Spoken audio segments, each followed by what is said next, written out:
അപ്പം മഴയുണ്ടെങ്കിൽ നനയണ്ടല്ലോ എന്നോർത്ത് കുട എടുത്തുകൊണ്ട് വല്യത്തായും പിന്നെ കുഞ്ഞാവെ കയ്യിലെടുത്തുകൊണ്ട് അമ്മായും കുഞ്ഞാവയുടെ സാമഗ്രികളെല്ലാം എടുത്തുകൊണ്ട് ശിവാനായി ഇറങ്ങി. ഞങ്ങൾ എങ്ങോട്ടാണ് പോകുന്നതെന്ന് അറിയാമോ?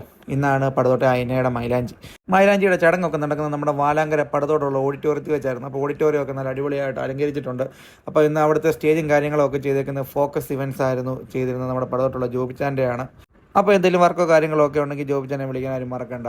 അപ്പം നമ്മുടെ വണ്ടി കൊണ്ട് അവിടെ പാർക്ക് ചെയ്തിട്ട് ഞങ്ങൾ അകത്ത് കയറിയപ്പോഴത്തേനും കുറച്ച് പരിപാടികളൊക്കെ കഴിഞ്ഞിരുന്നു. കാരണം ഞങ്ങൾ പോയത് ഇച്ചിരി താമസിച്ചായിരുന്നു.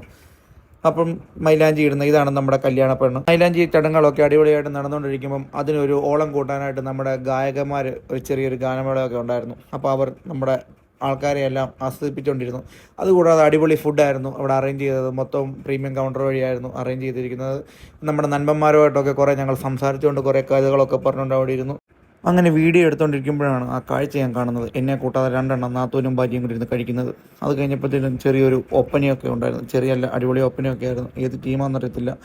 നല്ല അടിപൊളി ഫംഗ്ഷനായിരുന്നു അവിടെ നടന്നത്. അപ്പോഴേക്കും വിശപ്പിൻ്റെ വിളി വയറ്റിൽ നിന്ന് വന്ന കാരണം നേരെ ബൊഫെ കൗണ്ടിലോട്ട് പോയി. ഒത്തിരി ഐറ്റങ്ങളുണ്ടായിരുന്നു. റഹ്മാനിയ കേറ്റീസ് കൊല്ലം അവരുടെ ആയിരുന്നു. നല്ല അടിപൊളി ഫുഡുകളായിരുന്നു.